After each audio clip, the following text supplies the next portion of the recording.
All right, hello. How's everybody doing today? My name is Dwayne Wade. This is an assignment for my Principles of Procurement class. Today's date is April 15th, 2023. And the country, my choice of country I used was China. Okay, starting out.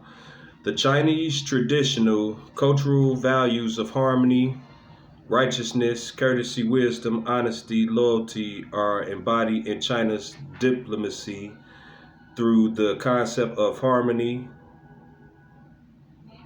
the most important Chinese traditional value. The philosophy in China that emphasizes importance of healthy human interactions is Confucianism. I may be pronouncing that wrong. Sorry about that. Uh, they also deal with Taoism and Buddhism. Those three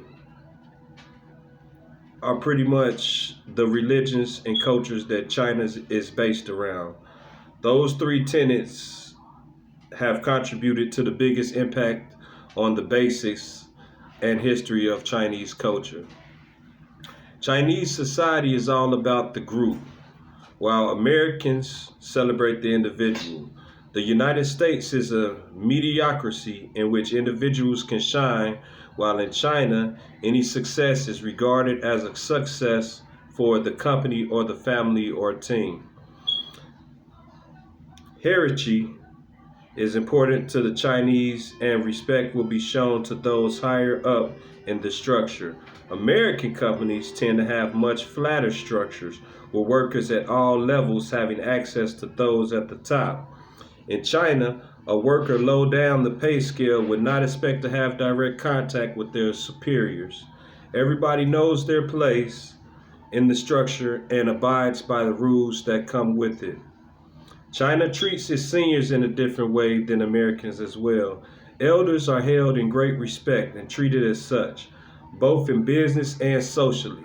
Many families live with several generations under one roof. Even the dead is honored in China. Whereas Americans, on the other hand, expect their offspring to be independent.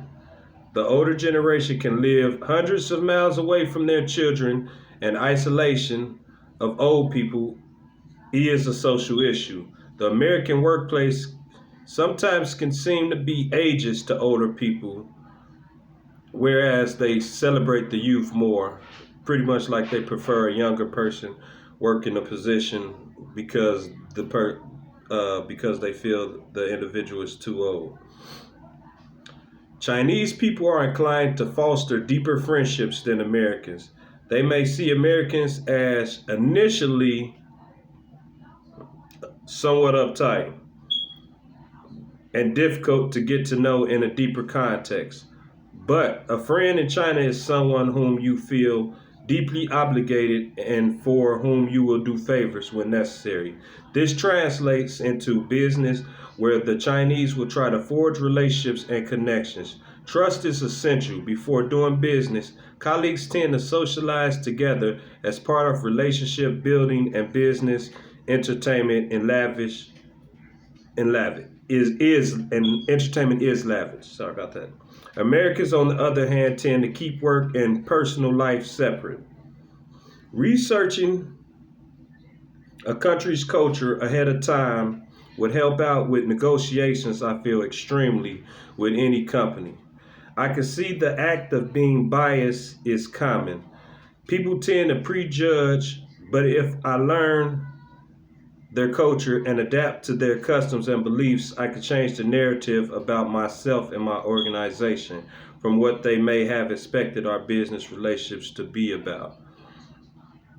I feel like getting an understanding with the culture first is almost like a cheat sheet. You know, you're gonna know what to tell. You're gonna know what to emphasize more in the middle of that negotiation because you're going to know what gets them moving, what's their beliefs, what do they like to see, you know. Understanding why people are driven to behave the way they do can go a long way to successful intercultural communications. Chinese people tend to honor tradition, but they also embrace many parts of Western popular culture, thanks in part to the lasting influence of Confucianism. Again, if I said that word wrong, I apologize. Chinese customs include a strong sense of family, a deep respect for heritage, and an appreciation for harmony over conflict. And that concludes my assignment. Thank you for giving me the time to sit and listen. I appreciate you all. You all have a nice day. Thank you.